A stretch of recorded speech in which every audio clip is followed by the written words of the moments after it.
Some of America's hardest working men and women are farmers, and they are feeling caught in the middle over President Trump's fight with China on trade. And they're asking the president to rethink his position on the matter before it's too late for them. Correspondent Doug McKelway has part one of our series on the fate of American farms.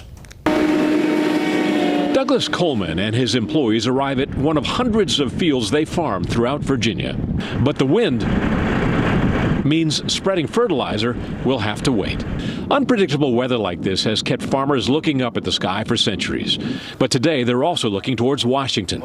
China has threatened retaliation with the proposed 25% tariff on imported U.S. pork, corn, soybeans, and many other U.S. agricultural exports. It would put some people out of business, including maybe ourselves. We can't just keep going without nothing. The looming trade war has rallied farm state lawmakers who see widespread economic damage to rural America if a trade war erupts. About 1 in 5 jobs are tied to trade, so we really feel the brunt of that in our state. In anticipation of retaliation, the administration floated a Trump proposal for softening the blow to farmers. He's asked the Department of Agriculture to protect our farmers, and will present a plan on specifics of that shortly. But many believe farmers want support not from the government, but from markets. We need China. China needs us.